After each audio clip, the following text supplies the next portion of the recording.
He tightened his grip around the wrist of his heavily pregnant wife, pinning her against the side of a black car in the silent lot behind the restaurant. And he had no idea that the woman stepping out the back door, still carrying the scent of coffee and the sweat of a 12-hour shift, would be the one to bring his entire world crashing down within a matter of days. She was just a poor waitress. No money, no power, no one standing behind her. But that night, beneath the dim yellow lights and the first cold rain of a Chicago winter, she did the one thing no one else in the crowd had ever dared to do. She stepped forward. And what she could never have imagined was that the pregnant woman she risked everything to save that night was the younger sister of the most powerful and ruthless man in the city. There are moments in life when a single step is all it takes to change everything. If this story touched your heart, please leave a like, share it with someone you hold dear, and subscribe to our channel to walk alongside us through the stories of courage and kindness still waiting ahead. The parking lot behind the Ironwood had never been a pleasant place on the first cold nights of winter. Sickly yellow light spilled across the rain-streaked asphalt, and the distant hum of Chicago's engines only made the empty lot feel more desolate. Delaney Cole pulled the collar of her thin coat up beneath her chin, still holding the keys to her old car, when the clang of metal echoed from a dark corner beyond the row of parked vehicles. She stopped. A man's voice came next, low and strangled with anger, followed by the pleading voice of a woman, faint and fragile as a thread about to snap. Delaney looked toward the sound and saw the shadow of a large man pinning a heavily pregnant woman against the side of a sleek black car. His hand was locked around her wrist, and his entire body loomed over her like a collapsing wall, leaving his victim no path of escape. For one moment, Delaney's whole body went rigid. It wasn't because of the cold. It was something deeper, something old rising from the bottom of her heart, a blurred image of a small room long ago, of a tightly closed door, and the sound of muffled sobbing behind it. She wouldn't let herself remember anymore. She simply stood there, her heart pounding, her legs heavy as though they had been buried in the wet concrete beneath her feet. The old instinct inside her whispered that she should turn away, do what so many others had once done, pretend she hadn't heard anything, walk to her car, start the engine, and drive away as fast as she could. That would be the safe thing to do. That was what a poor woman alone in the world, with a young child waiting for her at home, was supposed to do. Delaney had already turned halfway around. Her fingers had tightened around the keys. Then the pregnant woman pleaded again, and this time her voice sounded more broken, carrying a desperation Delaney understood far too well, so well that it made her chest tighten. She thought of someone who had once cried out for help in the same way, on a night buried deep in the past, and no one had come. The thought struck her like a hand shoving hard against her back. Before she could weigh the risks or think about what she stood to lose, Delaney turned around, let the keys fall to the ground, and strode toward the darkness. "Hey," she shouted, her voice carrying farther than she had expected. "Let her go right now." The man jerked his head around. Beneath the light, his face came into view, cold and dangerously handsome, his eyes still blazing with anger that hadn't begun to fade. His name was Chad Whitmore. Though Delaney didn't know that yet, all she saw was a man and doing the very thing she had hated all her life, and that was more than enough. "This is none of your business," he said, his voice deep and threatening. "Walk away before you regret it." "I'm not going anywhere," Delaney replied, though her knees were trembling. "She's pregnant. Do you even understand what you're doing?" The pregnant woman lifted her eyes to Delaney. They were filled with tears and a silent, overwhelming terror. Her name was Isabella. Her lips moved as though she wanted to say something, perhaps a warning, perhaps a plea, but no sound came out. Chad glared at Delaney, then released his wife's wrist and turned fully toward the strange young woman who had dared to interfere. "Who the hell do you think you are?" he said through clenched teeth as he stepped closer. "Some little waitress thinks she can lecture me?" Delaney didn't retreat. She moved directly between him and Isabella, stretching one arm behind her, as though to shield the woman shrinking against the car. Her heart was screaming at her to be afraid, but something stronger than fear kept her feet planted firmly on the ground. "I'm nobody," she said, her voice soft but steady. "But I'm not going to stand here and watch." The anger in Chad's eyes flared. He swung his arm and shoved her hard. The blow struck Delaney's shoulder, sending her stumbling off balance before she fell sprawling onto the cold, wet concrete. Her palms burned as they scraped against the rough ground. For 1 second, the entire world spun beneath the yellow lights, and she heard Isabella break into sobs somewhere close beside her. But Delaney didn't stay down for long. She gritted her teeth, pressed her hands against the pavement, and forced herself upright, her brown hair falling loose and clinging to her rain-dampened cheeks. She rose slowly but with determination, then stepped between him and the pregnant woman once again, this time standing even closer than before. "You want to hit someone tonight," Delaney said, breathing hard, "then hit me. But you won't touch her again." There was something in her eyes, an unyielding defiance that refused to break, and it made Chad hesitate for a moment. He wasn't accustomed to being challenged, least of all by a small woman in a wrinkled waitress uniform. His gaze swept across the parking lot, as though he had suddenly remembered that the place wasn't as private as he had believed, then returned to Isabella with cold contempt. At that exact moment, Isabella let out a sudden cry of pain. She folded forward, clutching her stomach with both hands, and her already pale face turned as white as paper. She staggered against the side of the car, her knees gave way, and she began sliding toward the frozen ground. A short, broken breath escaped her chest. Delaney spun around, and every part of her attention immediately shifted to the woman collapsing before her. Her eyes widened in horror as she realized that something terribly wrong had just begun.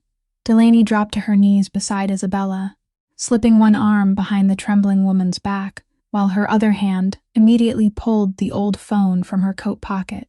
Her fingers moved quickly across the freezing screen and pressed the 3 familiar numbers anyone could remember in a moment of panic. After only 2 rings, a calm female voice answered and asked what kind of emergency she was calling about. Delaney fought to keep her voice from breaking, as she explained that a pregnant woman who seemed to be going into labor was in severe pain and might be in danger, in the parking lot behind the Ironwood on Wells Street. The dispatcher asked several more questions, then told her that the nearest ambulance was already responding to another call, and wouldn't reach them for nearly 20 minutes. 20 minutes. Delaney heard those words and felt as though a block of ice had crashed down onto her chest. She looked at Isabella, doubled over in agony, her lips clenched so tightly that they had begun to bleed, beads of sweat gathering across her forehead despite the cold, and Delaney understood that 20 minutes might be too long, so long that nothing could be done by the time help finally arrived.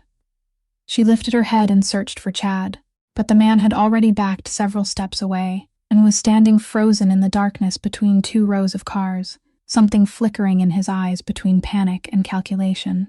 He looked at his wife writhing on the ground, then at Delaney, then toward the entrance of the parking lot, as though he were weighing whether he should run. For one brief moment, the cruelty that had twisted his face earlier was gone, leaving only the naked cowardice of a man who felt powerful only when he stood over someone weaker than himself. Then he turned sharply, strode into the darkness, and vanished from the parking lot so quickly that Delaney didn't even have time to call after him. She didn't waste a second being angry. Strangely enough, his absence made her feel relieved, because now she had only one life to worry about, or rather, 2 lives, both of them resting in her hands.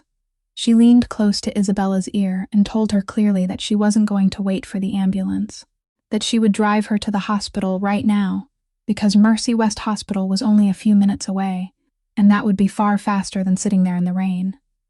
Isabella gave a weak nod, and Delaney slipped an arm beneath hers, using every ounce of strength she had to help the pregnant woman to her feet. Step by step, the 2 women supported each other across the slick parking lot. Delaney was forced to carry almost all of Isabella's weight across her shoulders, and her worn shoes slipped several times on the wet pavement, nearly sending them both down, but she kept forcing herself forward. She opened the rear door of her old car, carefully lowered Isabella onto the seat, then hurriedly folded her own coat and placed it beneath the woman's head. Delaney rushed into the driver's seat, pushed the key into the ignition, and the aging engine coughed several times before finally turning over. The car pulled out of the parking lot and merged onto the rain-slick streets beneath Chicago's dim yellow streetlights. Delaney gripped the steering wheel, straining to see through the windshield as rain lashed across the glass, and pressed the accelerator harder than she had ever dared in her life. In the back seat, Isabella moaned softly with every contraction, and between broken breaths, she began to plead. She begged Delaney to save the baby. She said she could endure anything. Only please don't let her lose her child, the baby she had been waiting for through 8 long months. Hearing those words, Delaney felt her throat close.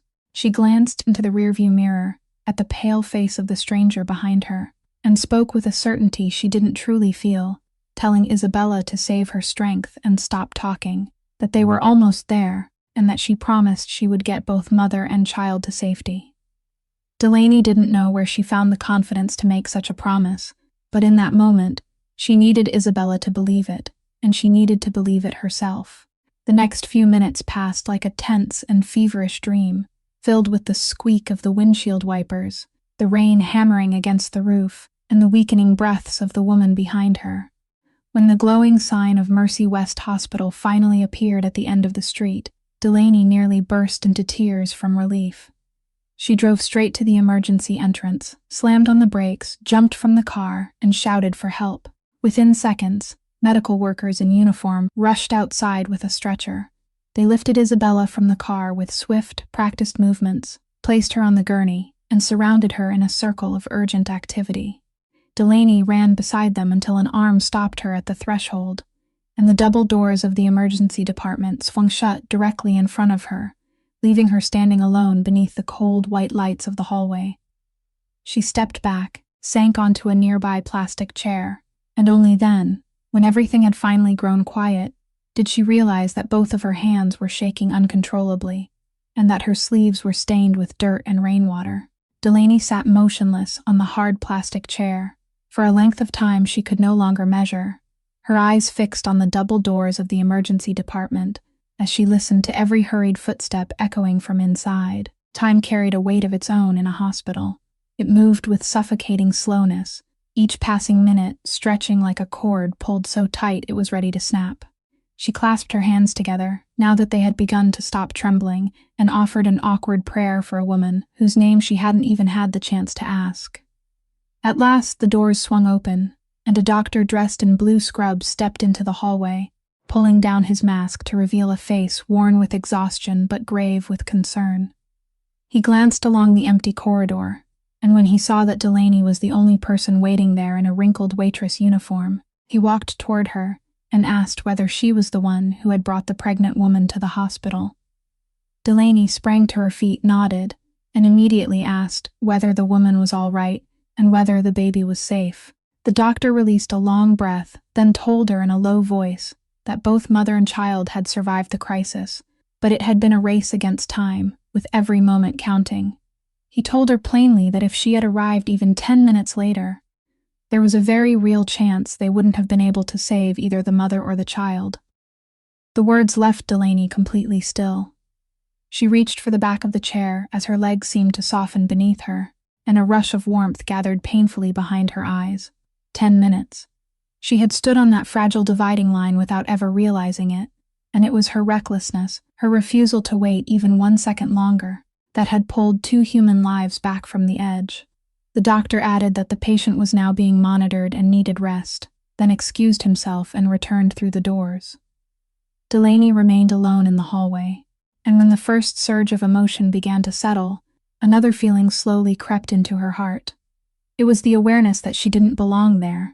She had done what needed to be done, the woman was safe, and now she should quietly leave before anyone began asking questions, before trouble she couldn't afford found its way into her life.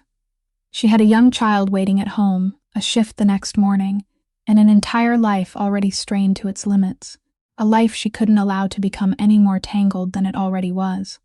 She bent down to gather the soaking coat draped over her arm, pulled the worn strap of her handbag back onto her shoulder, and started toward the exit, her thin-soled shoes making soft scraping sounds against the polished tile floor. But she hadn't gone far when something beyond the hospital's glass doors caused the entire space to fall suddenly still. A long, imposing black sports utility vehicle glided to a stop in front of the emergency entrance with unmistakable purpose, its headlights sweeping a cold beam across the glass. Almost at once, the atmosphere in the hospital corridor changed. A nurse pushing a medication cart stopped moving. A security guard straightened his back, and even the people seated in the distant waiting area lifted their heads and looked outside with a mixture of curiosity and unease. The doors of the vehicle opened, and two broad-shouldered men in dark suits stepped out first, taking positions on either side with the bearing of men accustomed to clearing a path. Then a third man emerged from the back seat, and the way he appeared was enough by itself to silence everyone watching. He was tall and powerfully built, dressed in a black suit tailored to fit every line of his body. His stride slow but commanding, neither hurried nor hesitant, he pushed through the glass doors and entered. And as though some invisible order had passed through the air, everyone standing along the walkway instinctively moved aside to let him through. There were no shouted commands and no spoken instructions, only a heavy silence wrapped around him like armor. He was Salvatore Marchetti, a man both respected and feared throughout Chicago, though Delaney still had no idea who he was. He approached the reception desk and asked the rigid employee behind it something in a voice so quiet she could barely hear him. Then his gaze moved slowly down the corridor, cold and sharp as tempered steel, until it came to rest on the small woman, still dressed in a stained waitress uniform, standing frozen in the middle of the hallway before she could reach the door. Salvatore Marchetti walked toward her, with measured steps that carried an unmistakable weight. And within seconds, the two broad-shouldered men accompanying him shifted silently into position, standing at angles behind Delaney, like a living wall closing around her in a wordless circle. She felt the change immediately. The sensation of being surrounded by those massive bodies and their searching eyes sent a chill down her spine, but she forced herself to stand straight and refused to let them see how wildly her heart was beating. The man in the black suit stopped about an arm's length away and looked her over from head to toe with dark, emotionless eyes, as though he were reading every detail of her, from her wet brown hair clinging to her face to the stained waitress uniform covering her body. "Who are you?" he asked, his voice so low and quiet that Delaney had to strain to hear him. Yet that very softness was more frightening than any shout could have been. He asked why she was there, why she had been the one to bring his sister to this hospital, and what she had done to her. Every word carried a cold suspicion, the vigilance of a man accustomed to finding betrayal everywhere he looked, and beneath it lay an anger restrained so tightly that it had become dangerous.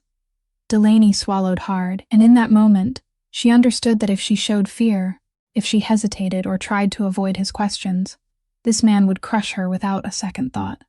But she was too tired, too exhausted after the long night, and she had nothing to hide, so instead of trembling, she lifted her chin, looked straight into those cold eyes, and answered with a calmness that surprised even her. "My name is Delaney Cole," she said. "I'm a waitress at the restaurant where this happened. I don't know her. I didn't know who she was, and I don't know who you are. I saw a pregnant woman in danger, so I brought her here. If you're looking for the person who hurt her, then you're looking at the wrong woman." The directness of her answer, with no hesitation and no attempt to soften the truth, seemed to make Salvatore pause for the briefest moment. He was accustomed to people lowering their heads in front of him, accustomed to eyes that darted away, voices that stammered with fear, and the obedience his power always brought. But this small woman in a wrinkled uniform looked directly at him without blinking. Her voice didn't tremble, and in her tired gray eyes there was none of the fear he usually saw. There was only honest exhaustion and a trace of stubbornness he couldn't understand. It made him study her more carefully and for longer than before, as though he were trying to understand what kind of woman she was. "Could you tell your men to step back?" Delaney continued when he remained silent and kept watching her. "I just drove halfway across the city through the rain to save your sister, and I truly don't have the strength to be surrounded like a criminal. If you don't believe me, ask the doctor, check the cameras, do whatever you want. But I've already told you the truth." A heavy silence passed between them, and in that moment, something difficult to name flickered in Salvatore's eyes. It wasn't trust, not yet, but it was a new kind of attention, a curiosity he hadn't felt in a very long time. Just then, the door to the treatment area behind them opened, and a nurse stepped out to say that the patient was awake and asking for the woman who had saved her. Salvatore immediately turned and strode inside, and after a moment of hesitation, Delaney followed. Isabella lay pale and weak in the hospital bed, but when her eyes found Delaney, a fragile smile appeared on her face. She reached out with a trembling hand and said in a faint, broken voice that this was the woman who had saved her, that without her, she and the baby wouldn't still be alive. and that Delaney had stepped forward while everyone else had only stood and watched. Salvatore stood silently beside his sister's bed and listened to every word she said. Then he slowly turned his head and looked at Delaney again. This time, his expression was completely different. The cold suspicion from before was gone, replaced by something very rare in a man like him, a quiet respect mingled with a gratitude he himself didn't yet know how to express. That night, after leaving the hospital, with a promise that his men would remain stationed outside his sister's room until morning, Salvatore Marchetti returned to his penthouse on the highest floor of a glass tower in the heart of Chicago. Beyond the windows, stretching from floor to ceiling, the entire city spread beneath him like a vast tapestry, woven from millions of points of light, its streets threaded with streams of headlights reaching all the way to the horizon, the dark river bending through the city and reflecting the glow of the towers above it. This was the city whose every hidden corner of power he had spent nearly his entire life learning to enter, a place where one phone call from him could set invisible machinery into motion, force locked doors to open, and make people ordinary citizens would never meet suddenly willing to listen to every word he said. But that night, standing before the familiar view, Salvatore felt none of the satisfaction of a man who ruled. Instead, a cold and steady anger burned quietly inside his chest, the anger of a man who had just realized that the only family he had left had nearly died in the very city he believed he controlled completely. He poured himself a glass of liquor, but didn't drink it. He left it untouched on the stone table and began to think, slowly and sharply, about the question that kept piercing his mind like a thorn. How could this have happened without him knowing? He picked up his phone and called the man he trusted most, a man named Frank who had served him for years and understood every corner of his network better than anyone else. In only a few brief sentences, Salvatore ordered Frank to uncover everything connected to Chad Whitmore, his sister's husband, and he wanted to know it all, from the money Chad spent and the places he frequented to every person he associated with. But what truly Salvatore came from another detail, Frank reported hesitantly later that night. Rumors had been circulating that Chad's wife had occasionally appeared, with bruises she had tried clumsily to conceal, and at least one person within Salvatore's own inner circle had heard whispers about it months earlier, but had chosen to remain silent, never saying a word to him. When Salvatore heard that, he set the phone down very gently, and for one moment the vast room sank into a silence so complete it was unnerving. To him there was no greater offense than betrayal through silence, and nothing enraged him more than knowing that someone beneath his command had been aware that his sister was being hurt and had still chosen to look away to protect himself. He didn't shout, break anything, or reveal even the slightest outward sign of the fury churning inside him. That was what made Salvatore Marchetti truly frightening, because his anger never flared like fire. It hardened into ice, and once it did, the consequences became unavoidable.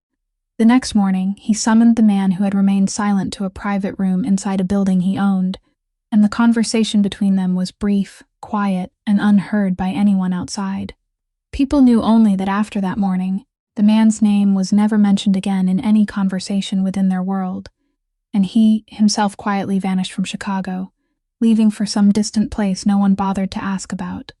There was no disturbance and no spectacle, only an empty space where a person had once been. And that silence said everything about the price of betraying the trust of a man like Salvatore. The others in his network understood the lesson without needing it explained, and from that day forward, their voices dropped whenever they spoke his name. Yet beneath the cold steel exterior of the most powerful man in the city, there was something none of them could see. The image of the small woman in the waitress uniform kept returning to his mind, a stranger who had dared to do what his entire network of power had failed to do, protect his sister when she needed it most. The next morning, Delaney returned to the hospital, though she couldn't quite explain to herself why she had done it. She told herself she only wanted to make certain the woman was all right, that it was what any decent person with a conscience would do. But deep inside, some invisible thread kept drawing her back to this place, back to the side of the stranger she had risked herself to save in the rain the night before.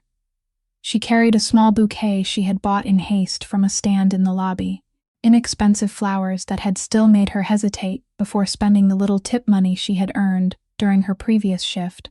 then walked along the upper floor corridor in search of Isabella's room. When she reached the partially open door, she lifted a hand to knock, but stopped when the scene inside made her unwilling to disturb the silence.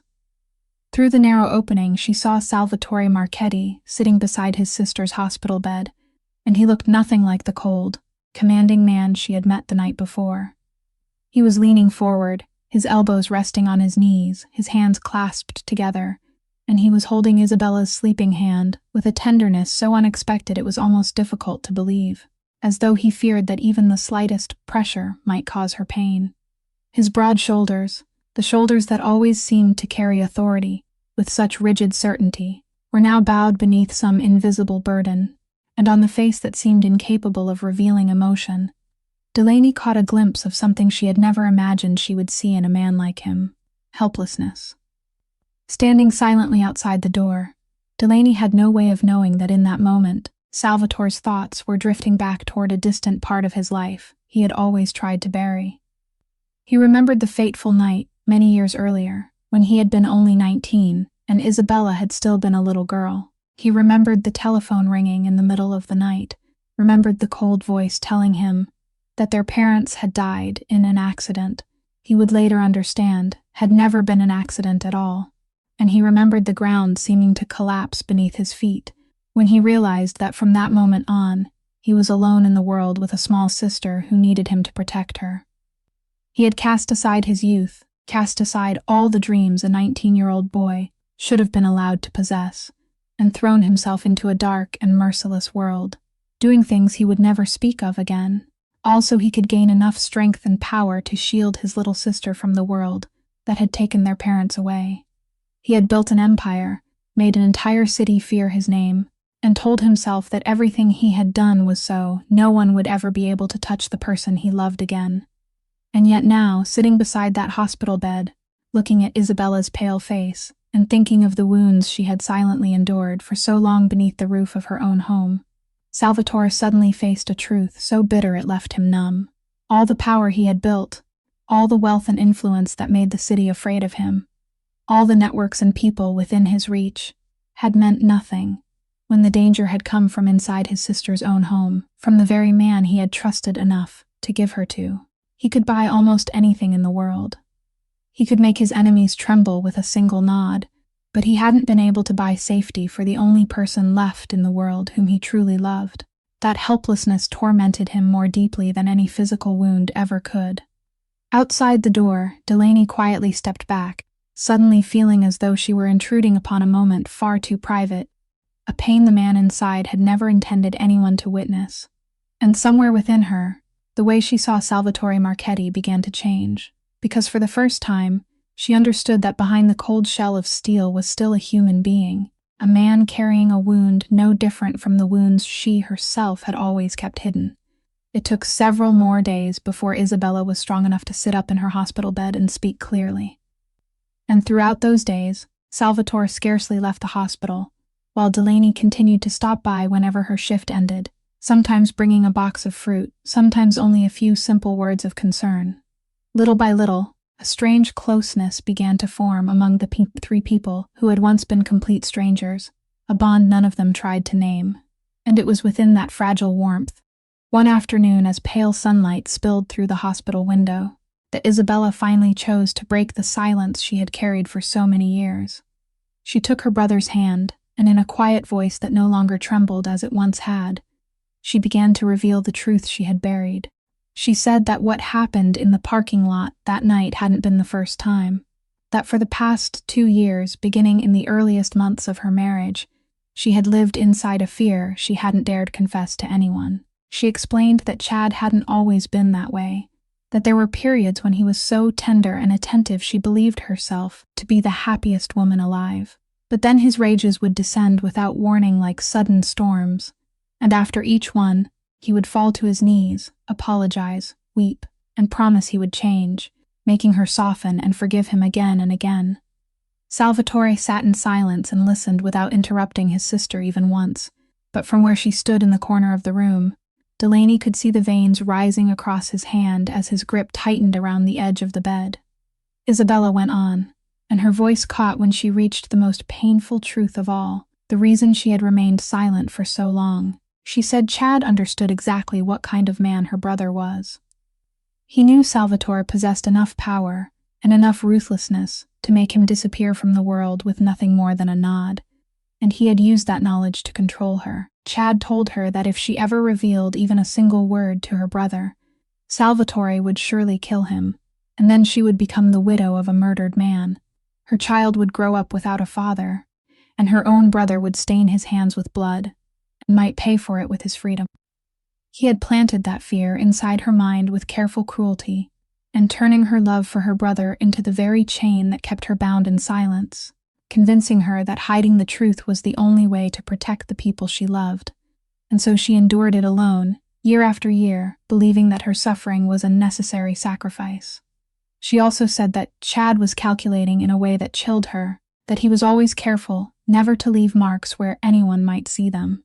And whenever he knew she would be meeting her brother or appearing in public, she covered herself in long sleeves, rehearsed smiles, and the appearance of a happy wife, a fragile mask that concealed everything beneath it. She had played that role perfectly each time Salvatore visited. She had laughed, spoken about plans for the future, embraced her brother, and assured him that she was living well, while inside she was breaking apart a little more each day. It was because of Chad's ruthless cunning, and also because Salvatore had wanted so badly to believe that his sister was happy, that he had never examined her life too closely, that this terrible truth had remained hidden from one of the most powerful and perceptive men in the city for all those years. When Isabella finished, the entire room sank into a heavy silence, broken only by her quiet sobs. Salvatore remained motionless. His face didn't twitch, and not a single muscle moved, but his hand had closed into a fist so tight that his knuckles had turned white.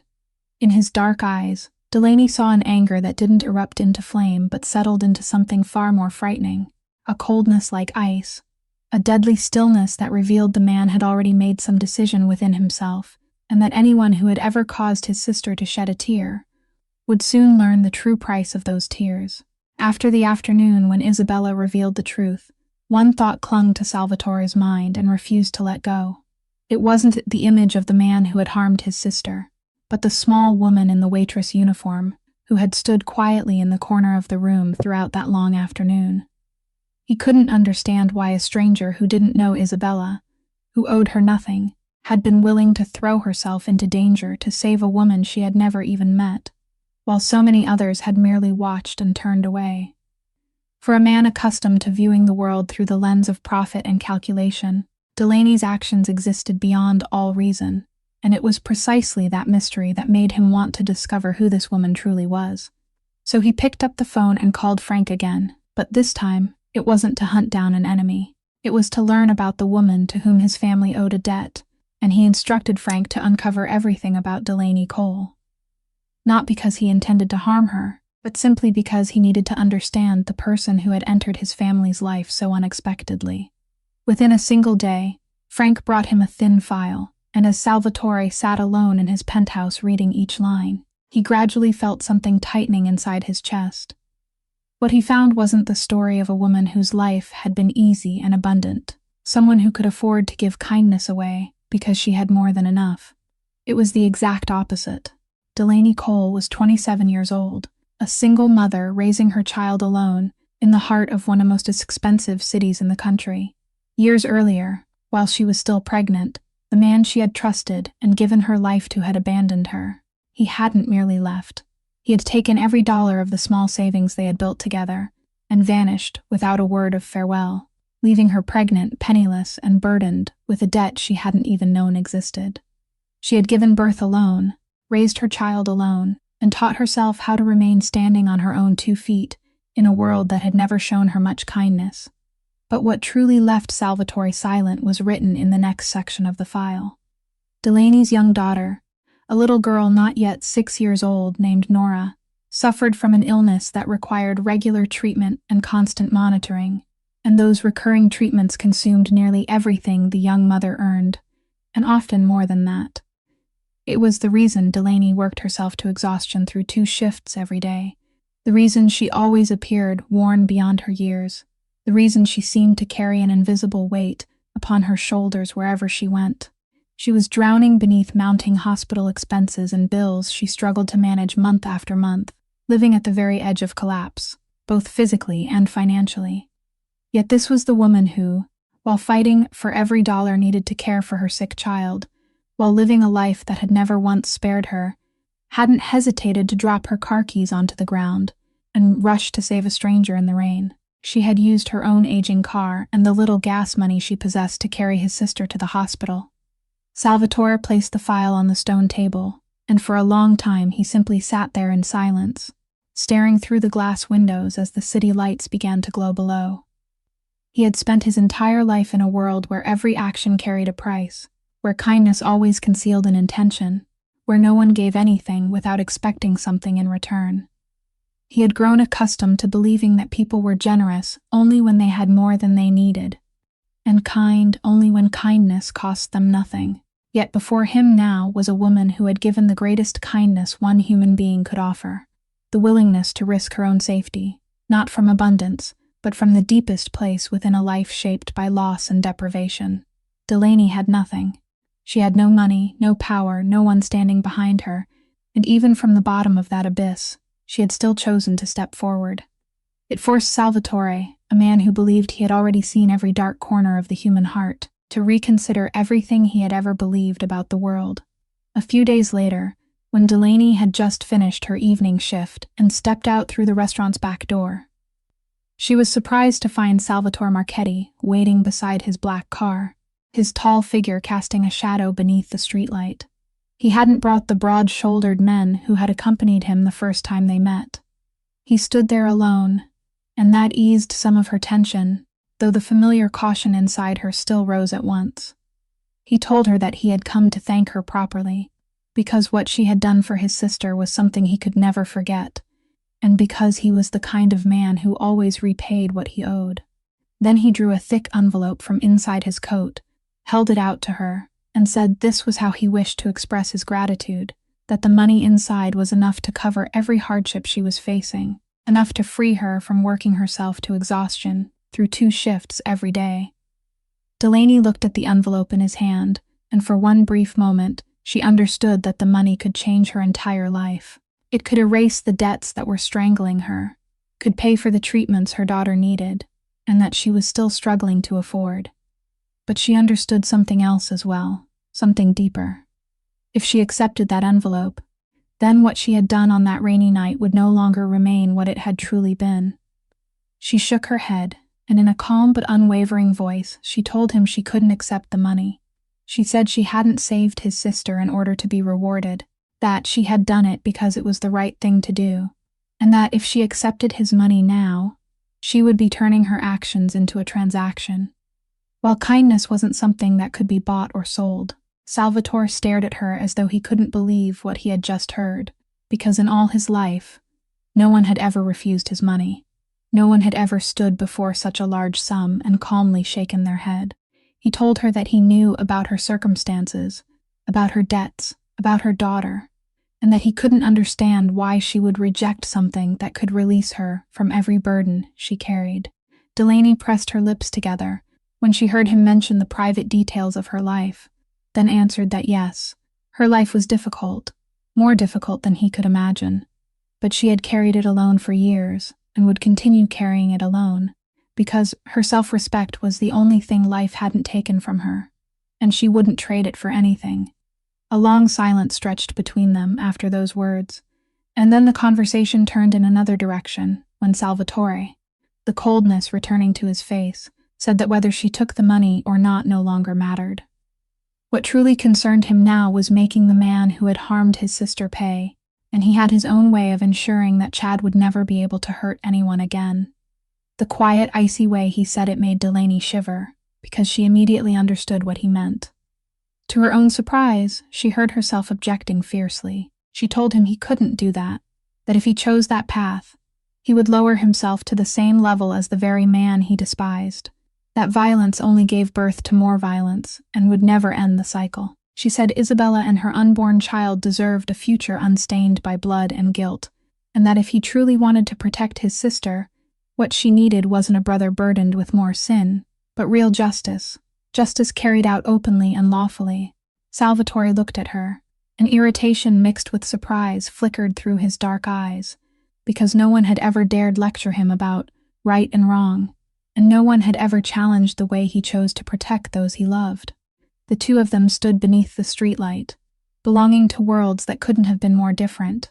One a powerful crime boss accustomed to living by his own rules, the other a poor woman who still held firmly to her faith in what was right, with a chasm between them that seemed impossible to cross. And yet, strangely, it was in that heated clash that some invisible thread quietly began to connect them, because each recognized in the other a strength of will and a depth of heart that couldn't be dismissed. When Salvatore climbed into his car and drove away that night, he knew the woman's words would follow him for a very long time. Frank came to see Salvatore early one morning, and from the moment the loyal man entered the room with an unusually tense expression, Salvatore knew that whatever he was about to say was no small matter.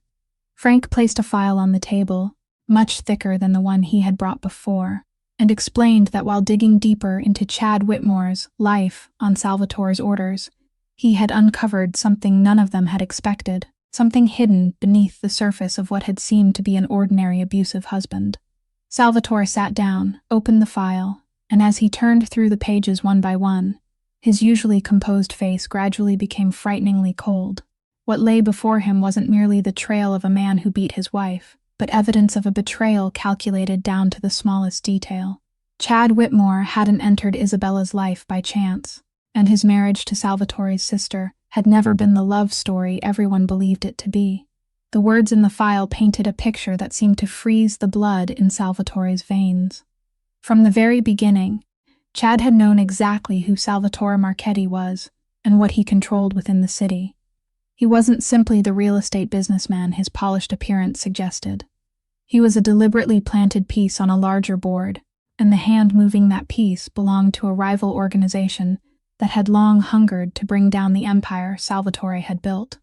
The marriage to Isabella, from their first date to the day of the wedding, had all been a move planned with chilling precision.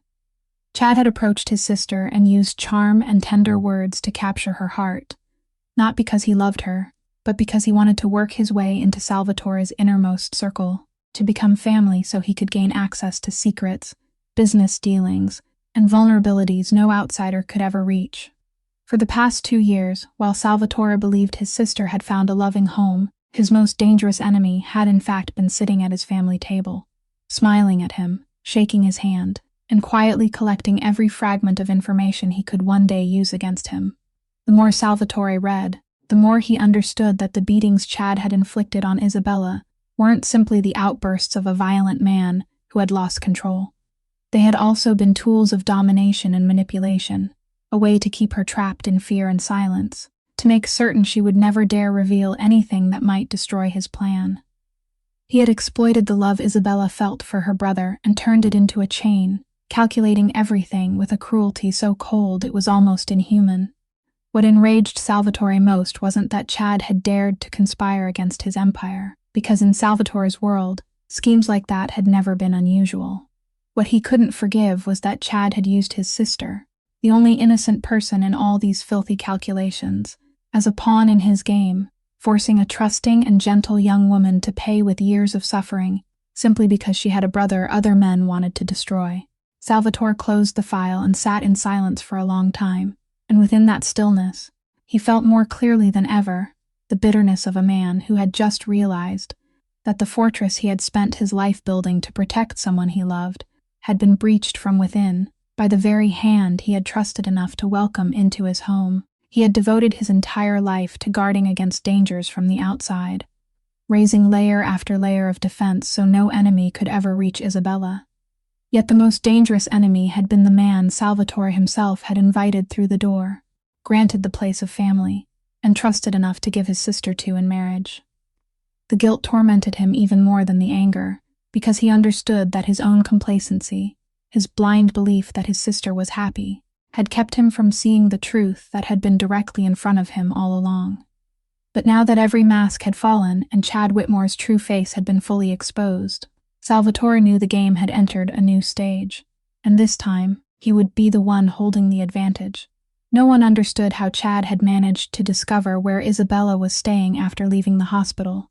A secure apartment Salvatore had arranged for his sister, but one afternoon, just as the guards were changing shifts, he found a way inside and appeared before her. This time, however, he didn't arrive with his usual rage or threatening expression. Instead, the moment Isabella saw him and recoiled in fear, he immediately dropped to his knees on the floor in front of her and began performing the same scene she had witnessed more times than she could count throughout their 2 years of marriage. He looked up at her with reddened eyes, as though struggling to hold back tears, and his voice broke with emotion as he said he knew he had been wrong, that he hated himself for what he had done to her and to their child. He said that night he hadn't been himself, that some kind of demon had taken control of him, and that ever since she left, he had been living in a hell of guilt and regret, unable to eat or sleep, longing only for one chance to make amends. Chad continued his performance with the practiced skill he had refined over the years, touching precisely the emotional chords he knew best within his young wife's heart.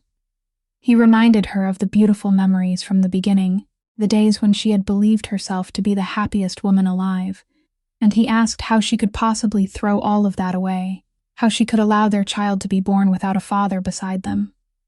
He said he had found a therapist, that this time he truly would change, not with the empty promises he had made before, but with a genuine transformation from the deepest part of his heart. He reached out and lightly touched her trembling hand, and in the gentlest voice he could produce, he whispered that he loved her more than anything in the world, that without her his life had no meaning, and that he was begging her to give him one final chance, just one last chance to prove that he could become the husband and father she and the baby deserved. And Isabella, a gentle and trusting woman with a heart that had always longed to believe in goodness, felt herself wavering once again beneath those sweet words. She looked down at the man kneeling before her, the man she had once loved so deeply, the father of the child moving inside her, and in that moment, all the pain he had caused seemed to fade beneath his tears and solemn promises. A part of her, the fragile part that had led her to forgive him so many times before, began whispering the same familiar words once again, that perhaps this time he was telling the truth, that perhaps people really could change, that a child needed both a mother and a father, that she couldn't carry everything alone. She thought about the uncertain future ahead, about the loneliness of becoming a single mother, about the way other people might look at her, and little by little, those fears began to drown out the voice of reason. Her lips trembled, and she felt her head beginning to lower in an unconscious nod, as though her tender heart were winning once more, as though she were preparing to step back into the same vicious cycle that had imprisoned her for years. In that breathless moment, when she had almost surrendered and was about to speak the words of forgiveness, the boundary between escaping and sinking deeper into darkness had become as fragile as a single thread, and both her fate and the fate of her unborn child seemed to hang upon that one fateful nod. At the very moment Isabella's lips were about to speak the fateful words of forgiveness, the apartment door flew open, and Delaney stepped inside with one of the guards who had just discovered Chad's presence. With a single glance, Delaney understood exactly what was happening. The man kneeling on the floor with tears covering his face, the young woman wavering on the edge of surrender, the suffocating atmosphere of a performance she had once watched destroy another life. Chad was forced to leave under the guard's escort, but before he disappeared behind the door, the look he cast at Delaney was filled with cold hatred. When only the two women remained in the room, Delaney walked over and sat beside Isabella, who was still trembling and confused, her eyes wet from the tender words she had just heard. Delaney took her hand, and she understood that this was a moment when she couldn't remain silent.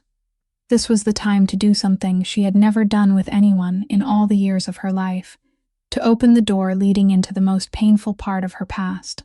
Delaney gently touched the old silver bracelet around her wrist, a cheap piece of jewelry that had darkened with age, but that she had never once removed, and in a quiet, somber voice, she began telling Isabella the story she had buried inside herself for her entire life. She explained that when she was a child, she had grown up in a home where fear was always present, where her mother, the gentlest and kindest woman she had ever known, lived beneath the hand of a man whose rage could erupt at any moment.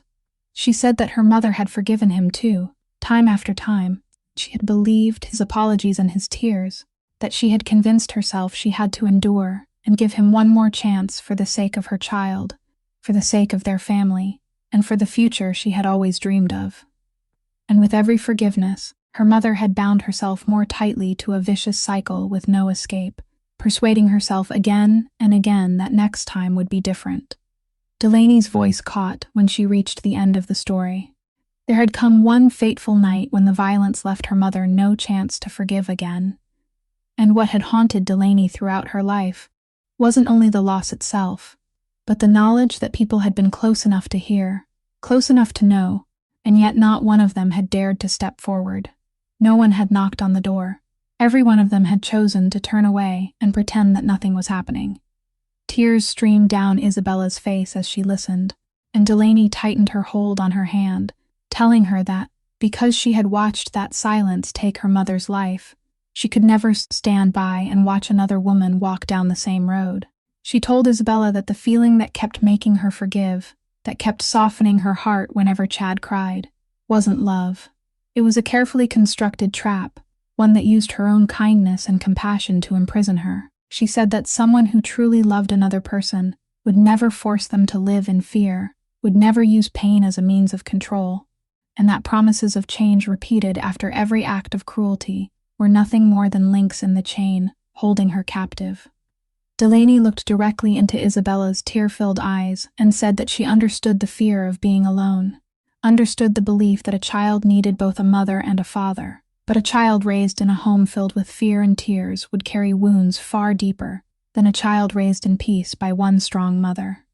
She said that she had been that child, and she knew the price all too well. Those words, spoken from the deepest place of genuine pain, reached something inside Isabella that no one had ever touched before. She sat in silence for a long time, her tears still falling, but her eyes gradually began to change, shifting from confusion and uncertainty into a clarity she had never possessed. She placed a hand over her stomach, where her little child was growing with each passing day, and for the first time in 2 years, she felt strength rising from within her, a determination that came from no one else but herself. She lifted her head and looked at Delaney, and in a voice that still trembled but now carried a new steadiness, she said that she wouldn't remain silent any longer, that she would stand up and tell the whole truth, not only for herself, but for her child, and for every other woman who had suffered or was still suffering in the darkness. It was the moment when Isabella, for the first time in her life, made a decision about her own future. A few days later, with a new determination beginning to take root inside her, Isabella did something she would never have dared imagine only a short time before. She walked into a police station of her own free will and reported the entire truth. Delaney went with her, sitting beside her throughout the drive and taking her hand whenever she hesitated, and that quiet presence gave Isabella the courage she needed. The officer assigned to the case was a female detective named Bishop, a middle-aged woman with sharp eyes that still held a deep sense of compassion. Someone who had spent many years of her career standing beside victims who had no voice of their own. She listened to Isabella with patience and without judgment, and under her gentle guidance, Isabella told her everything, hiding nothing. She spoke about 2 years spent living in fear, about the times Chad hurt her, and then soothed her with empty promises, about the way he had used the love she felt for her brother to control and silence her. Every truth she spoke seemed to lift part of the burden that had weighed on her shoulders for so many years, and though her voice sometimes caught with emotion, she continued until the end, because this time she understood that her silence had never protected anyone. It had only fed the darkness. Detective Bishop carefully recorded every detail, and when Isabella finished, she explained that her statement was extremely important. But to charge a man like Chad Whitmore, a man with money and connections that could help him slip through the cracks in the law, they would need additional witnesses, people who had seen his actions with their own eyes. That was when Delaney spoke. She said she had been there in the parking lot that night, that she had witnessed exactly what Chad had done to his wife, and that she was willing to come forward as a witness and testify to everything she had seen.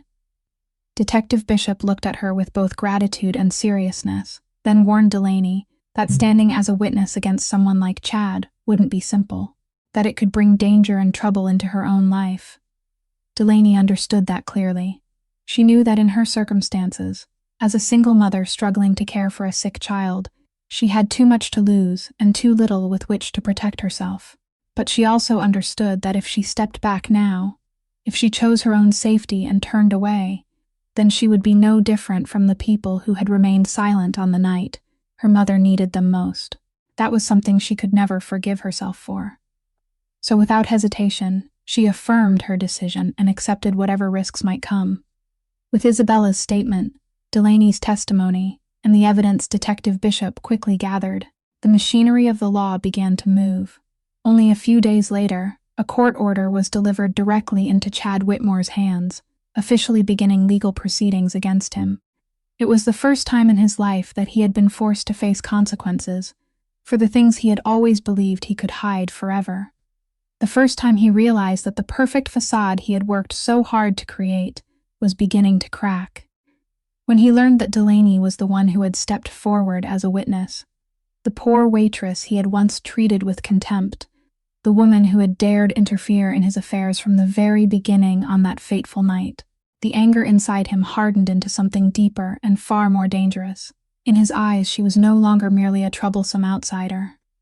She had become a direct threat, someone capable of destroying his entire plan and future. His cold attention now turned fully toward Delaney, and a dark intention began to form in his mind, because he was not the kind of man who would ever sit quietly and accept defeat. He would do whatever it took to silence the woman who had dared stand against him, no matter what price had to be paid. Chad's hatred refused to remain still, and not long after receiving the court order, he found a way to intercept Delaney one evening, just as she finished her shift, and stepped into the area behind the restaurant. He didn't lay a hand on her, because he was clever enough to know that doing so now would only add more charges against him. But the weapon he chose was even crueler than his fists. He used words. He approached her with a cold smile on his lips, and in a voice so gentle it was chilling. He told her she should think very carefully about what she was doing. He said he knew she was a mother, knew she had a little girl she loved more than her own life, and that a wise mother always understood that her child's safety had to come before everything else. He never made a single direct threat, but the way he mentioned her daughter, the meaning in his eyes, was enough to plant an icy terror deep inside Delaney. He quietly told her that the world was a dangerous place, that unfortunate things could happen to anyone, and that she could easily spare herself and the people she loved from every kind of trouble simply by withdrawing her statement and remaining silent, as she should have done from the beginning. Then he turned and walked away, leaving Delaney frozen in the empty lot, cold spreading through her entire body. That night, after returning home and quietly looking into the room where her little daughter slept peacefully under the care of their kind neighbor, Delaney gently closed the door and stepped outside. She didn't want her child to wake and see her like this. She drove back to the parking lot behind the restaurant, the place where everything had begun, and sat alone inside her old car in the darkness and silence of the night. There, when no one could see her, when she no longer had to force herself to appear strong for anyone, Delaney finally allowed the tears she had held back for so long to break free. She cried as she had never permitted herself to cry before, because the weight of everything pressed together had become too much for her to carry alone. She thought about the shifts that stretched on until she could barely stand, about the mountain of debts that seemed impossible to repay, about her daughter's treatments and the constant fear that she wouldn't be able to afford them. And now, added to all those burdens, was the most terrible fear any mother could know, the fear that her own courage might bring danger upon the child she loved more than anything in the world. In that moment of weakness, a thought slipped into her mind and whispered that perhaps she should stop, perhaps she should step away, perhaps protecting her daughter mattered more than every principle of right and wrong in the world. She asked herself why she always had to be the one who endured, why life kept placing one burden after another upon her shoulders, why she couldn't simply turn away and live a quiet life like everyone else. She felt utterly small and alone, a woman with no money, no power, and no one truly standing behind her, facing a man who seemed to possess everything he needed to crush her. But then, in the darkness of the car, her trembling fingers unconsciously found the old silver bracelet around her wrist, and when she touched the cold, smooth metal, something inside her began to settle. The bracelet was the only keepsake she had left from her mother, the woman who had died because everyone around her had chosen silence. And as Delaney traced its familiar contours with her fingertips, she could almost hear her mother's voice reaching her from the past. Delaney closed her eyes, drew in a deep breath, and little by little, her tears stopped falling. She understood that if she stepped back now, if she allowed fear to defeat her, she wouldn't only be betraying Isabella and herself. She would also be betraying the memory of the mother she had lost, and she would be teaching her daughter that when faced with evil, a person could turn away and run. That wasn't the lesson she wanted to leave behind for her child. She thought of Nora, of her clear eyes and her smile, and she understood that the best way to protect her daughter wasn't to teach her to bow before fear, but to become an example of courage that her child could one day follow. With that thought, Delaney opened her eyes, wiped the last tears from her face, and sat upright in the car. The fear was still there. It hadn't disappeared, but it no longer had the power to defeat her. She had reached the very bottom of despair and exhaustion, and from that lowest place, she found the strength to rise once again, to continue along the path she had chosen, more determined than ever that she wouldn't retreat. The next morning, when Delaney arrived at the hospital for her daughter's regularly scheduled treatment, something unexpected was waiting for her at the billing desk. The employee looked at the records on the screen, then raised her eyes and told Delaney that every outstanding medical bill connected to her daughter had been paid in full. Not only that, but all the treatments scheduled for the months ahead had already been covered as well. Delaney stood frozen, certain there had to be some kind of mistake, because she knew exactly how much she still owed, a sum so overwhelming that whenever she thought about it at night, sleep became impossible. She asked again and again, insisting that the employee check everything carefully, but the answer remained the same. Someone had quietly taken upon themselves the entire financial burden that had weighed on her shoulders for so many years. Someone had silently loosened the knot that had been tightening around her life, without leaving a name or asking for anything in return. While she was still struggling to comprehend it, she suddenly noticed another detail, something she had vaguely sensed during the past several days, but hadn't dared believe. Whenever her daughter went to school, or when the little girl was taken to the park by their kind neighbor, there always seemed to be a quiet presence somewhere in the distance, a discreet figure watching from a safe distance, an unseen protection of which the child remained completely unaware as she continued to laugh and play in perfect peace. Delaney followed the few clues she had, and when the truth finally emerged, she could hardly believe what she had discovered.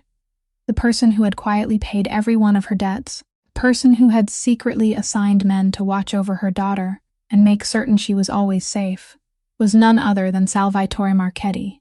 What stunned her even more was the realization that his silent protection hadn't begun only after Chad threatened her. It had started much earlier, on the very first rainy night when she brought Isabella to the hospital. From the moment Salvatore investigated her circumstances and learned about the burdens she had been carrying alone, he had quietly intervened, not with the envelope she had proudly refused, but in a way so discreet that she couldn't reject it, because she hadn't even known it was happening. He had respected her dignity exactly as she had asked him to, but at the same time, in his own quiet way, he had continued to watch over and protect both her and her child. When Delaney understood everything, a powerful rush of emotion rose inside her, something she couldn't find a name for. For so many years, she had believed she was entirely alone in the world, that she had to carry every burden herself because no one was truly standing behind her, that she alone was responsible for the survival of both herself and her daughter. That belief had become part of who she was, a hard shell she had wrapped around herself in order to survive. Yet now she realized that throughout the time when she had felt most alone and desperate, even on the night when she had sat crying by herself in the parking lot and believed the whole world had turned its back on her, someone had actually been standing quietly behind her all along, supporting her without asking for thanks or expecting anything in return. After so many years of struggling alone, the feeling of being protected by someone made her heart seem to break into pieces, not from pain but from a gentle, overwhelming emotion that tightened her throat. She thought of Salvatore, of the cold and commanding man she had first met at the hospital, of the moment when she had accidentally seen him sitting helplessly beside his sister's bed, and of the fierce argument they had shared beneath the streetlight. She realized that behind that shell of steel was a man capable of loving and protecting more deeply than anyone she had ever known, a man who expressed what he felt not through beautiful words, but through quiet acts no one was meant to see. And in that moment, something inside Delaney changed forever. The invisible thread that had first formed between them during their earlier clash now became clearer and warmer than ever before. For the first time in many years, after keeping her heart tightly closed in order to protect herself, Delaney felt it begin to stir, a true and powerful feeling she could no longer deny. For the man who had silently become a source of strength for her and her daughter, even when she hadn't known he was there, Chad wasn't the kind of man who accepted defeat easily, and when his veiled threats failed to make Delaney retreat as he had expected, he decided to make a more reckless and desperate move. Late one evening, just as Delaney locked the restaurant's back door and stepped into the familiar lot, he was already waiting for her, and this time he wasn't alone. Several hard-looking men lingered among the cars parked in the shadows. The place that had once witnessed her act of courage now became the stage for another confrontation, but this time the air was thick with danger and dark intent. Chad approached her, every trace of false politeness stripped away, revealing the cruelty beneath. He told her that he had given her the chance to choose the easy path, but she had been foolish enough to refuse, and now he would force her to withdraw her testimony by whatever means necessary. Delaney stepped back, her heart pounding as her hand searched for the phone inside her pocket. But one of the men blocked her path, closing her inside their circle. Fear surged through her, but she clenched her teeth and held her ground, determined not to let them see her trembling, even though she understood that the situation had become truly dangerous. What Chad didn't know was that Salvatore had been watching his every move for some time. Ever since uncovering Chad's true conspiracy and learning that he had threatened Delaney, Salvatore had ordered his men to quietly monitor everything Chad did, and the moment he and his men arrived at the parking lot, word was sent back immediately, just as Chad signaled for his men to move in and close around Delaney. The sharp sound of tires skidding across the wet pavement cut through the night, and the familiar black vehicle sped into the lot, stopping across the exit. Salvatore stepped out with his men, and in an instant, the balance of the confrontation shifted completely. He moved forward with a deadly calm, his eyes locked on Chad with a coldness more terrifying than any display of rage. Chad's men, though greater in number, began to hesitate when they realized who had arrived, because in the city's underworld, the name Salvatore Marchetti carried enough weight to make even the most reckless men think twice. Chad, cornered and believing he had nothing left to lose, lunged forward, and a struggle erupted among the men in the parking lot. Salvatore's people quickly overpowered Chad's men, and amid the chaos, Salvatore went straight for the man who had harmed his sister. The two men collided, and though Chad was far from weak, he was no match for someone like Salvatore, a man driven not only by strength but by fury that had been restrained for far too long. Within moments, Salvatore had him completely subdued, pinning him down and stripping him of every chance to resist. Chad lay there, utterly helpless for the first time in his life, staring up into the face of the man holding him down, and genuine terror flashed in his eyes, because he understood that his fate now rested entirely in the hands of the man he had foolishly provoked. Salvatore tightened his grip, and in that moment all the anger, all the guilt, and every image of his sister suffering through 2 years of pain crashed through his mind at once. This was the man who had deceived his entire family, used his innocent sister as a pawn, forced her to live in fear and tears, and threatened the woman who had saved her life. With the power and strength he possessed, Salvatore could make this man disappear from the world right then and there. No one could stop him, and part of him, the part that had spent years living by the ruthless laws of the underworld, screamed for him to do exactly that, to end everything once and for all. His hand tightened further, his entire body drawn taut like a bow pulled to its limit, and Chad, sensing that his life hung upon that single moment, stopped struggling altogether. The entire parking lot seemed to fall into a deadly silence, every eye fixed on Salvatore, and the fragile line between justice and crime, between the man he wanted to become and the man his past had made him, had never stood before him with such brutal clarity. It was in that merciless moment, when everything seemed poised to cross a line from which there could be no return, that Delaney's voice tore through the deadly silence of the parking lot. She had broken free from the circle around her and run toward them, and now she stood only a few steps away from Salvatore, her eyes filled with tears, but her voice carrying an extraordinary steadiness. She called his name and begged him to stop. She told him she understood the anger inside him, understood everything this man had done to the people he loved, and knew that he possessed more than enough strength to end Chad's life right then and there. But that was precisely why, she said, this was the most important moment of all, the moment that would decide what kind of man he truly was. She told him that if he did it, if he allowed his fury to guide him and struck down the man beneath him, then with his own hands, he would become the very thing he hated most. He would no longer be any different from the man lying at his feet, and the darkness he had spent his whole life trying to protect his sister from would become the very darkness he himself spread into the world. Delaney stepped closer, and her voice softened, though every word still carried an immense weight. She reminded him of the niece or nephew who would soon be born, the little child Isabella had nearly sacrificed her life to protect. She said that if he stained his hands with blood that night, the child would grow up beneath a dark shadow, carrying the truth that the uncle they loved had become a killer, and that stain would follow his entire family for the rest of their lives.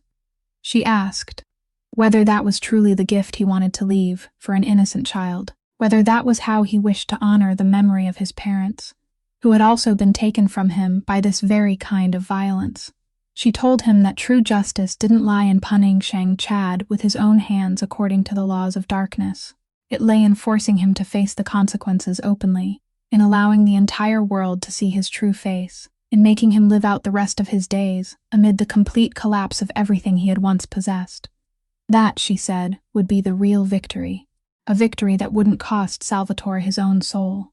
Her words cut through the armor he had worn for so many years like blades, reaching something buried so deeply inside him that he had almost forgotten it still existed.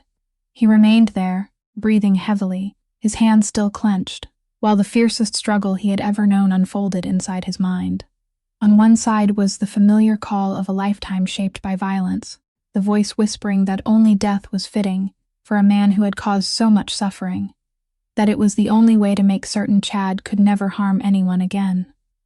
But on the other side was the voice of the woman standing before him, a woman who had shown him that kindness and righteousness could still exist, even in a cruel world, a woman who had climbed out of the deepest pit of suffering and somehow preserved the purity of her soul. He looked down at Chad lying helpless beneath him, then lifted his eyes to Delaney and met her gaze. In her eyes he saw no judgment, he saw faith, a belief that he was a better man than the world that had shaped him. Then, slowly, Salvatore loosened his hand. His whole body, which had been drawn tight like a bowstring, gradually relaxed, and he rose to his feet, leaving Chad gasping on the ground. He turned to his men and ordered them to hold Chad securely, not so they could punish him according to the laws of darkness, but so they could hand him over to the authorities along with every piece of evidence Salvatore had quietly gathered concerning all his crimes, from the abuse of his sister to the conspiracy against him, and every other unlawful act Chad had committed. Salvatore's power and network, instead of being used to end a man's life, would now be used to ensure that Chad couldn't manipulate the system or escape, that he would be forced to face justice fully and completely. In that moment of letting go, Salvatore Marchetti did something he had never done before in his life. He chose justice over vengeance. He chose light over darkness. And that choice changed him forever, transforming him from a crime boss who had known only the law of power into a man who had finally discovered a greater kind of strength, the strength of mercy and decency. A few weeks after that fateful night in the parking lot, while the legal proceedings were gradually being completed, Isabella gave birth to her child in a hospital filled with gentle light, with Salvatore waiting outside the delivery room and Delaney holding her hand tightly throughout the labor. The baby was born healthy, her strong cry ringing out with vibrant life, and when the tiny child was placed in Isabella's arms, all the pain and fear she had endured for so many years seemed to dissolve, giving way to a happiness that was pure and complete. It was a little girl, and as Isabella looked into her daughter's tiny face, she understood that every brave choice she had made, the decision to break her silence, The decision to stand up and fight had all been worth it, because now her child would be born and raised in a world no longer shadowed by fear. Salvatore entered the room, and the man who had always been so cold and unyielding couldn't hide his tears when he held his little niece for the first time, feeling the fragile yet powerful life in his arms, the life that had come so close to being taken away on that rainy night. When the trial finally began, the entire family entered the courtroom with a completely different spirit. They were no longer frightened victims trembling in the darkness, but people who had reclaimed their strength and their voices. The courtroom was packed, and the air was heavy with tension as each piece of evidence was brought into the light. Security footage from the parking lot on that fateful night was shown, allowing everyone to see clearly what had truly happened and what Delaney had courageously done when she stepped forward instead of turning away. Isabella's testimony filled the courtroom, this time without the slightest trace of fear in her voice, as she revealed the entire truth about 2 years spent in suffering and the ways she had been manipulated and controlled. Delaney also took the stand, calmly and clearly recounting everything she had witnessed with her own eyes. Most important of all, the evidence Salvatore had quietly gathered was presented to the court, exposing not only Chad's abuse, but also his calculated schemes of fraud and betrayal, the entire dark game he had constructed from the beginning. One by one, every layer of Chad's disguise was stripped away before everyone in the room, and the man who had once believed he could manipulate everything forever now sat with his head bowed, utterly broken. When the judge read the sentence, the entire courtroom fell silent. Chad Whitmore was convicted of the full range of his crimes and given an appropriate prison sentence, one long enough to ensure that he would never again be able to harm anyone, and long enough to bring justice for all the suffering he had caused. There were no cheers and no words of triumph in that moment, only a deep breath of relief that seemed to spread through the courtroom, as though an invisible weight that had pressed down on everyone for so long had finally been lifted. It wasn't a victory of revenge, but a victory of justice carried out openly and lawfully, just as Delaney had always believed it should be, and just as Salvatore had bravely chosen in that decisive moment in the parking lot. Amid it all, the sight that touched every heart in the courtroom was Isabella sitting in the front row, holding her little daughter tightly in her arms. She looked down at the angelic face of her sleeping child, who knew nothing of the storms her mother had endured in order to protect her, and in the young mother's eyes there was a peace she hadn't known for a very long time. That child, born from adversity but raised in love and protection, was the clearest living symbol of a new beginning, of light overcoming darkness. Salvatore placed a hand on his sister's shoulder, while Delaney stood beside them, and the three people, who had once been strangers, were now bound together by a journey that had changed all their lives. When they walked out of the courthouse together beneath the morning sunlight, a chapter filled with pain and turmoil finally came to an end, making way for the new pages still waiting ahead. Many months passed after the trial came to an end, and Delaney's life entered an entirely new chapter. With the money she had saved and the tireless effort she had poured into her dream, she was finally able to open a small, welcoming restaurant on a quiet street corner, a place where she could prepare the food she loved with her own hands and greet every customer with a sincere smile. It was a dream she had carried for years but had never truly believed she could reach, and now it had become real, not because of the money she had once proudly refused, but because of her own hard work and unbreakable will, along with Salvatore's quiet and genuine support. He had come to understand that what Delaney needed wasn't charity or pity, but someone who truly believed in her and was willing to stand beside her, and that was exactly what he gave her. Between two people who had once belonged to completely different worlds, the bond born from gratitude on that rainy night slowly grew into something far deeper and more enduring, a kind of understanding and respect neither of them had ever found in anyone else.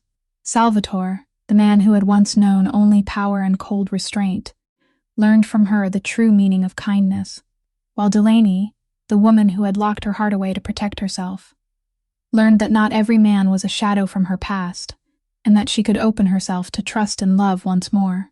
On a bright and beautiful afternoon, their small family gathered in the courtyard behind Delaney's restaurant, while the clear laughter of the children rang beneath the warm golden sunlight. Delaney's little daughter had grown much healthier after receiving the full treatment she needed, her cheeks glowing pink and her smile shining like sunlight as she ran and played beside her baby cousin, Isabella's little girl, who rested safely in her mother's arms. Watching the two children play in such perfect peace filled the adults with a gentle happiness, because they understood that their courage and love had made that beautiful moment possible. Their story reminds us of something simple yet profound, that sometimes one brave step taken by an ordinary person is enough to bring light into the darkest place. That kindness given from the very depths of hardship is the noblest kindness of all, and that silence in the face of wrongdoing has never protected anyone. Only the courage to speak can break the cycles of suffering and open the way to a new beginning for everyone. If this story touched your heart, please subscribe to our channel, leave a like, and share this video so we can continue bringing you more meaningful and compelling stories every day. How did you feel about Delaney and Salvatore's journey? And what part of this story moved you the most? Please leave a comment below so we can hear the thoughts that come from deep within your heart. Thank you for spending your time with us until the very final moments. We wish everyone listening to this story good health, a joyful and peaceful life, and days filled with love. Goodbye, and we'll see you again in the next videos.